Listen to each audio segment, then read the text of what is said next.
Bismillahirrahmanirrahim. Assalamualaikum warahmatullahi wabarakatuh. Waalaikumsalam warahmatullahi wabarakatuh. Sahabat Tazkiyah, Al-Quran adalah salah satu keunggulan yang dimiliki oleh SDIT dan SMPIT Prestasi Cendekia.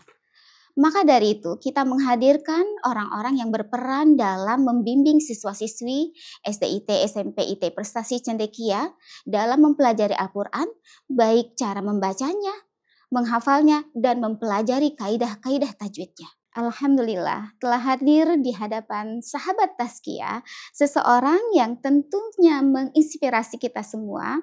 Beliau adalah seorang pengajar Al-Quran di SMPIT Prestasi Cendekia. Siapa beliau? Nanti kita akan banyak bertanya, mengobrol asik dengan beliau, mengenal lebih dekat di mana tempatnya, di Pojok Tazkiyah. Ustadz Ibnul Qayyim, akrab disapa dengan Ustadz Qayyim. Assalamualaikum Ustadz. Waalaikumsalam warahmatullahi wabarakatuh. Ya. Apa kabarnya Ustadz? Alhamdulillah baik, sehat. Iya, ibadah puasanya gimana Ustadz? Lancar? Lancar. Alhamdulillah. Nggak mudik Ustadz? Kampungnya di sini soalnya. Oh, kampungnya di sini. Nggak punya kampung. Orang sini asli. Orang sini asli ya. Alhamdulillah, jadi nggak kemana-mana nih Ustadz ya.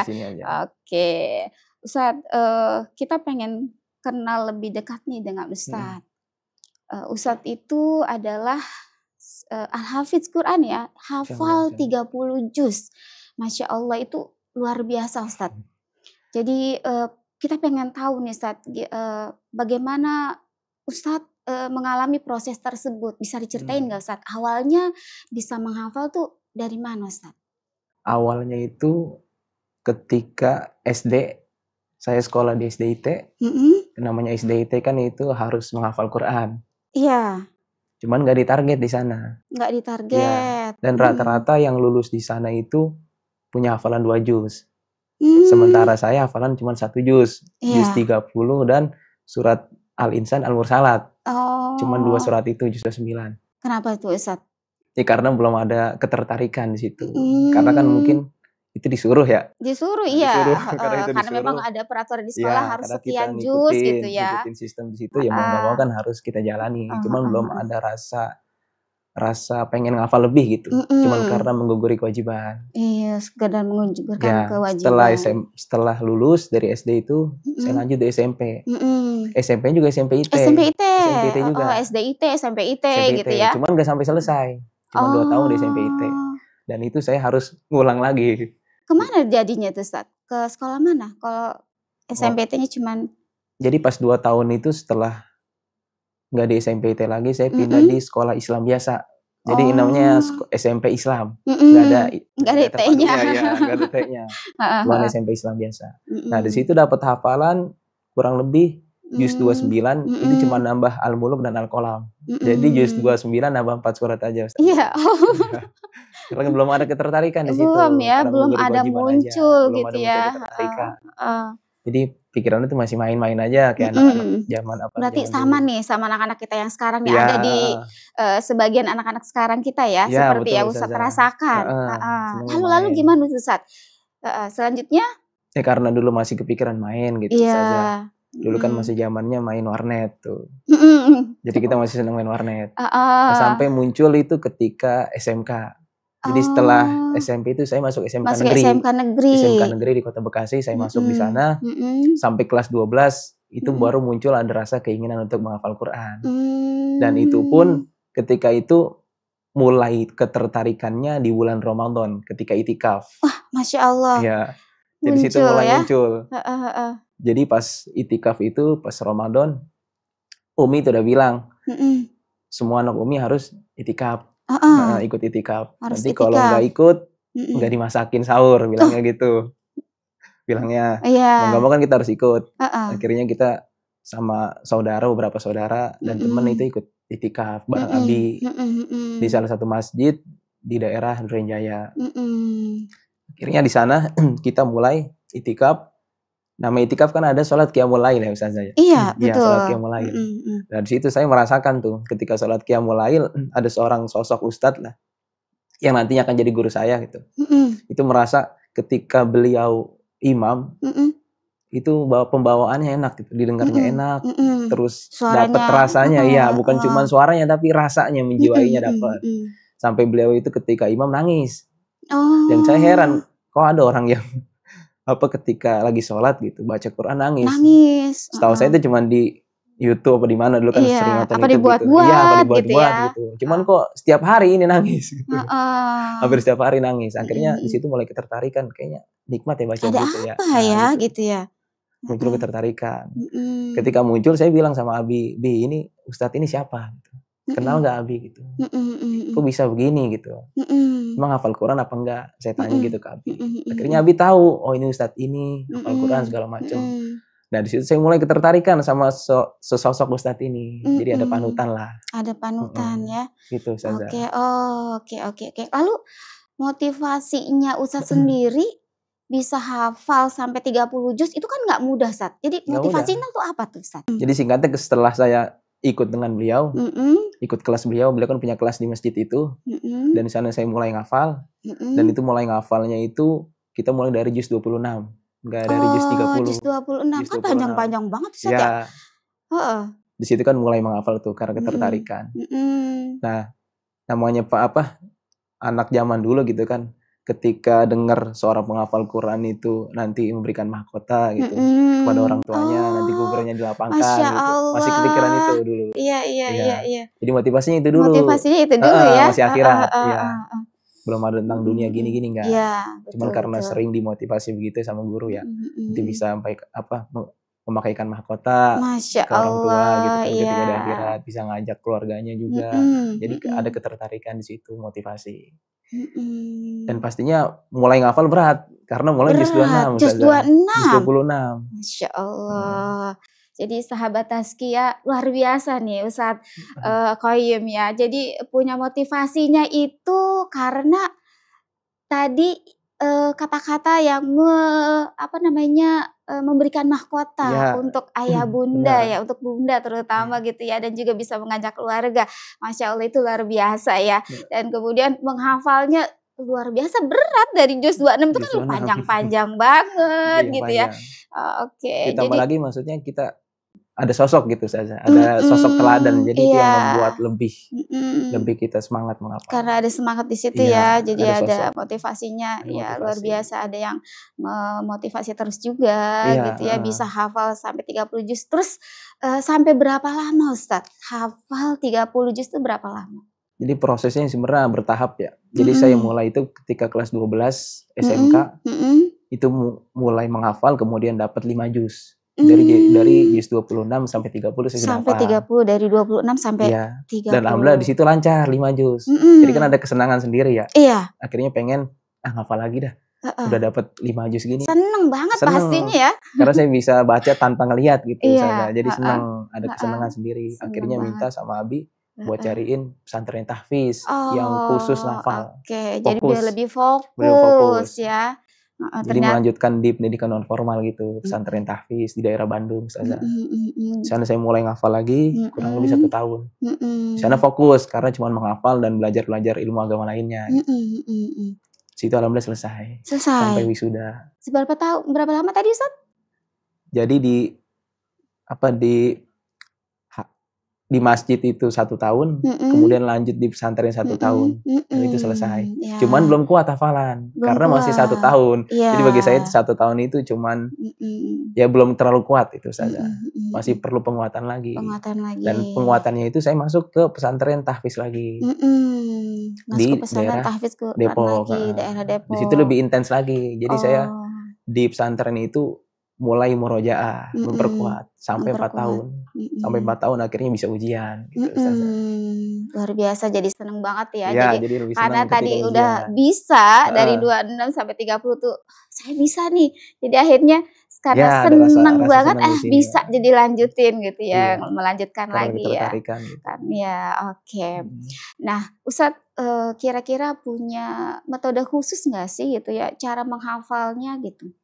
Kalau untuk metode sebenarnya banyak kan ya. Cuman kalau untuk Ustadz sendiri itu ketika cara saya menghafalnya? Nyoba satu metode itu kurang cocok. Coba metode ini kurang cocok. Jadi akhirnya udahlah metode itu nggak saya pakai. Cuman pakai metode saya sendiri. Jadi saya ngapal Quran itu ketika lancar itu habis subuh atau habis bangun tidur. Jadi kan otak masih fresh tuh ketika subuh tuh. Di situ saya gunakan untuk menghafal Quran. Jadi habis sholat subuh ya? Iya, ataupun habis tidur gitu. Dan metodenya pelan-pelan ngafalnya gitu. Sama kayak orang pada umumnya lah gitu. Iya. Cuman konsisten yang penting. Konsisten. Gitu. Tekun. Okay. Kalau tekun insya Allah bisa. Tekun ya. Oke. Jadi tadi harus tekun, harus yakin juga gitu betul, ya. Betul. Dan kemudian juga harus tentunya sabar ya Ustadz ya. Sabar. Karena kan lumayan wah berat ya. Berat. Tapi memang karena tadi uminya Ustadz juga mendukung banget gitu ya. Dengan hafalnya Ustadz 30 juz. Kalau menghafal itu kan tadi memang berat juga ya. Ya. Lalu tantangan Ustadz karena kan nggak mungkin baik-baik aja gitu kan, nggak mungkin setiap hari merasa semangat terus gitu kan, nggak mungkin ya. Pasti ada rasa jenuhnya gitu kan. Lalu bagaimana Ustadz mengatasi hal tersebut? Ya namanya manusia pasti ada rasa jenuh ya Ustaz ya. Cuman kan ketika kita mulai merasa jenuh, kalau di pondok tuh disebutnya futur ya. Ketika kita mulai malas gitu, mulai merasa kayak ngafal ini kayak ada yang kurang gitu. Nah ketika kita merasa seperti itu ingat tujuan utama kita ketika kita menghafal. Jadi ingat tujuan gitu, terus ingat orang tua. Kadang itu yang membuat kita jadi semangat lagi Ustazah. Muncul semangat lagi gitu ya. Baik Ustadz tadi telah memberitahu kita nih bagaimana caranya supaya kita tetap bisa bersemangat ya dalam menghafal Al-Quran gitu ya, ingat orang tua, ingat tujuan kita, yaitu ya kan. Lalu kalau hafalan itu kan tidak mudah untuk menjaganya ya Ustadz ya. Iya, betul. Bisa jadi kita ngapalin sekarang nih, besok lupa gitu kan, kebanyakan dari kita sendiri aja tuh cepet nih apa nih satu hari bisa lah 2 surat misalkan, pas besok di murojaah atau tasmi dengan orang lain nggak taunya banyak yang lupa. Nah kalau untuk Ustadz sendiri itu bagaimana Ustadz caranya biar hafalan Ustadz ini tetap kuat dan tetap terjaga gitu dengan baik? Iya, memang hafalan itu rawan ya Ustazah ketika kita sudah hafal nggak dijaga gitu. Yang pertama ingat tujuan kita itu, niat kita pertama ngafal untuk apa. Yang kedua lingkungan itu sangat mempengaruhi kita itu. Ada kita di mana masuk ke lingkungan ini jadi semangat ngafal Quran, tapi ada kita ketika masuk lingkungan satunya kok jadi malas gitu. Jadi lingkungan itu termasuk membantu kita untuk menjaga hafalan. Kemudian yang ketiga itu saya punya cara untuk menjaganya itu dibagi jadi waktu sholat. Di waktu sholat kan ada 5 waktu saja ya. Jadi misalkan subuh kita 1 juz, zuhur nanti 1 juz lagi, sampai nanti isya pas 5 juz. Kalau insya Allah istiqomah itu terus saja, itu kuat hafalan dan dipakai untuk sholat biasanya. Dipakai ketika sholat ya, jadi biar tidak lupa gitu ya, terus dipakai dalam sehari-harinya ya, biar tidak lupa. Oke, sahabat Tazkiyah, jadi kita tadi sudah mendengarkan dari Ustadz Qoyim bahwa kalau menghafal itu memang ya butuh sekali dengan kesabaran dan juga harus ingat bahwa kita harus punya tujuan dan juga adalah orang tua bisa memotivasi kita ya dalam menghafal Al-Quran. Kemudian kita juga bisa menjaga hafalan kita itu dengan cara ya tadi Ustadz Qoyim bilang, di setiap sholat kita baca. Kemudian bisa murojaahnya dengan setelah selesai sholat 5 waktu gitu ya. Baik Ustadz Qoyim, kita di SMP Tazkiyah ini kan memang keunggulan kita adalah Al-Quran ya Ustadz ya. Nah saya ingin tahu nih Ustadz, mana sih menumbuhkan semangat dan juga menumbuhkan rasa cinta Al-Quran pada anak-anak? Ya. Jadi kalau untuk mengajar, itu pertama saya tanamkan ketika saya mengajar Al-Quran, karena saya kan membawa Al-Quran, bukan ngelihat sayanya, tapi Al-Qurannya. Iya. Jadi sebisa mungkin itu anak-anak rileks sama saya. Sebisa mungkin nyaman. Rileks, nyaman. Ketika gitu mereka ya sudah nyaman sama gurunya, itu insya Allah kita bisa masuk dikit-dikit untuk motivasi mereka. Walaupun terkadang ketika kita nyuruh mereka untuk menghafal. Ayo kita motivasi. Kadang ada yang semangat, ada yang enggak. Cuman enggak apa-apa. Iya. Terus kita bawelin terus dah gitu. Iya. Bahasanya ustazah gitu kan, kita bawelin aja terus, lama-lama mereka ya udah hafal gitu. Hafal jadinya, alhamdulillah ya. Jadi mereka juga akhirnya punya rasa gitu. Cinta terhadap Al-Qur'an gitu ya. Iya, betul. Juga bersemangat untuk terus menghafal Al-Qur'an gitu ya. Dari Ustadz mengajar, Ustadz kira-kira punya tantangan sendiri nggak? Karena kan nggak semua anak itu gampang untuk hafal, terus semangat untuk menghafal gitu kan. Punya tantangan nggak Ustadz selama mengajar gitu ya? Karena ya kita tahu sendiri ya, nama anak-anak itu kan banyak juga kendalanya gitu ya, karena mereka juga masih anak-anak gitu lah. Ustadz sebagai seorang pengajar tentunya punya tantangan tersendiri gitu kan. Iya, betul. Nah, itu apa Ustadz kira-kira? Ya kalau tantangan itu ada beberapa ya. Misalkan kayak kita mengajar, datang mengajar. Kadang anak-anak itu kan moodnya berubah-ubah. Kadang seneng, kadang lagi males gitu, kadang lagi ngantuk. Ketika kita datang ngelihat mood mereka lagi jelek, waduh ini susah nih. Nah, gimana tuh? Jadinya tuh gimana tuh kalau lagi kayak gitu Ustadz? Akhirnya saya ajak ngobrol dulu. Supaya mood mereka bagus kan, ajak ngobrol, ketawa-tawa segala macam. Baru kita di situ mulai nyuruh ngafal. Itu tantangannya Ustazah. Tantangannya Jadi ketika kita masuk, wah moodnya udah beda gitu. Iya. Cuman ketika kita masuk mereka moodnya beda, kita jangan ikut juga. Iya, jangan jadi malah nggak jadi ya. Iya, malah nggak jadi ngajar nanti. Jadi kita memang harus melihat kondisi ya, sebagai seorang guru ya. Jadi harus melihat kondisi anak dulu seperti apa ini gitu. Kalau misalnya memang lagi tidak mood ya berarti kita harus menumbuhkan mereka untuk bisa mood gitu ya, bisa semangat gitu ya. Baik. Ada lagi Ustadz kira-kira tantangannya lagi? Itu mereka ketika mulai menghafal susah Pak, susah Ustadz gitu. Pasti susah, ada ya kata-kata seperti itu ya. Pasti ada. Sudah ngafal sekian menit, setengah jam kok masih belum dapat gitu. Cuman tetap kita motivasi. Coba dikit-dikit dulu gitu. Coba mojok di sana fokus gitu. Misalkan ada juga mereka bilang ngantuk Ustadz, ngantuk Pak. Saya suruh berdiri coba ngafalnya. Kalau masih ngantuk coba ambil wudhu gitu. Pokoknya kita kasih solusi-solusi Ustazah gitu. Solusi ya. Tapi anak-anak itu ditarget nggak Ustadz? Menghafalnya gitu. Ya kalau dari sekolah kan ada targetnya. Ada dari sekolah memang harus ada targetnya ya. Jadi pertama saya ikutin target sekolah 5 baris dulu. Per hari itu. Per hari 5 baris. Per hari 5 baris. Nanti ketika mereka ternyata nggak dapet, ya udah saya tagih dapat berapa? 3 baris maju sini. Jadi gitu Ustazah. Jadi nggak perlu khawatir juga ya, nggak perlu tegang juga gitu ya. Nggak perlu harus sampai memang harus 5 baris harus 5 baris itu enggak juga ya. Nggak saklek gitu juga. Iya, nggak saklek juga ya. Jadi memang ya inilah sosok beliau ya. Memang kalau memang mengajar itu ya memang harus mengadakan pendekatan terlebih dahulu sama anak-anak gitu ya. Biar anak-anak juga nyaman dalam menghafal dan juga mereka akhirnya bersemangat dalam menghafal. Ya namanya anak-anak ya, tantangannya juga memang luar biasa ya. Mereka juga kan bukan hanya menghafal ya. Betul. Mereka juga banyak pelajaran-pelajaran yang lain gitu kan.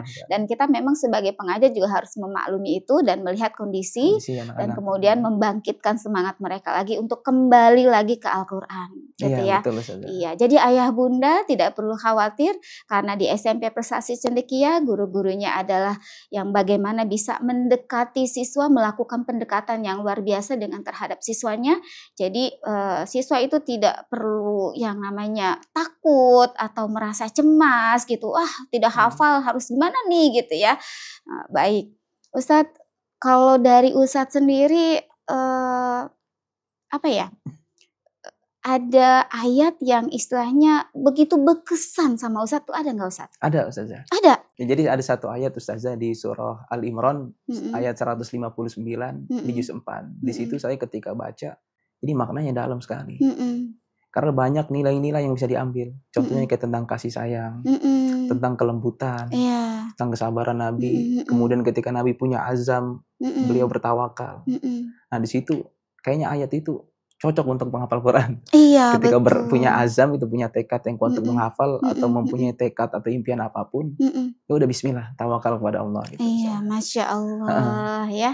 Ya, bisa disimak ya sahabat Tazkiyah bagaimana Ustadz Ibnul Qayyim, Ustadz Qayyim ya dalam menghadapi tantangan-tantangan beliau, dan juga ternyata ada surat ataupun ayat yang begitu berkesan dan itu memang cocok sekali buat seorang pengajar gitu ya, seorang penghafal Quran yang mana di situ gimana Ustaz? Punya sifat pemaaf, kelembutan gitu ya. Jadi kalau misalnya kita mengajar kan nggak mungkin kita harus marah-marah terus ya. Betul, nanti malah nggak masuk ya. Malah kabur anak-anak. Ya, malah kabur anak-anak ya. Apalagi anak-anak sekarang ya. Kalau anak-anak sekarang kan dimarahin dikit aja udah langsung gitu ya. Jadi memang betul, harus tahu banget tuh gimana kondisinya. Dan itu cocok banget buat Ustadz, kata Ustadz ya. Wah, luar biasa ya Ustadz. Apa sih harapannya Ustadz sebagai pendakwah Al-Quran gitu ya, khususnya di SMP Prestasi Cendekia? Harapannya, yang pertama untuk anak-anak, harapan saya ya mereka bisa menghafal Quran dengan nyaman. Kemudian ketika mereka menghafal Quran, tuh harapan saya ada yang membekas, Ustazah. Iya. Jadi ketika mereka menghafal di sini, ketika keluar juga mereka harus hafal.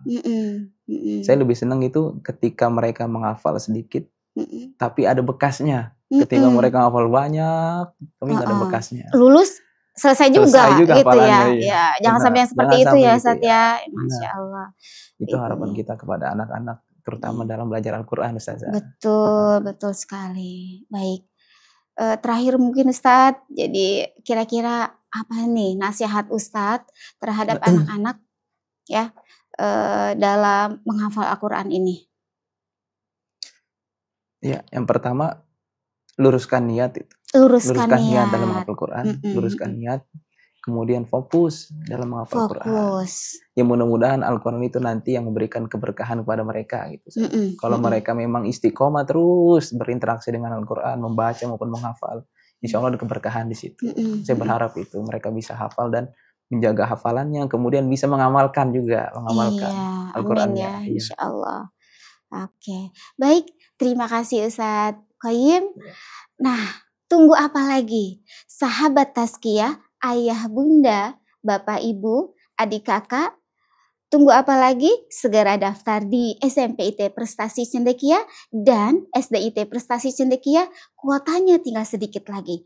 Ayo segera mendaftar. Alhamdulillah, kita sudah menghadirkan narasumber kita yang luar biasa pada hari ini. Dan tentunya menginspirasi sahabat Tazkiyah semuanya dimanapun berada. Karena waktu jualah yang memisahkan kita. Buah kiwi, buah ceri. Cakep. Diberi gula, manis sekali. Cakep. Saya Lini, host pada hari ini. Mohon pamit undur diri. Wabillahi taufik wal hidayah.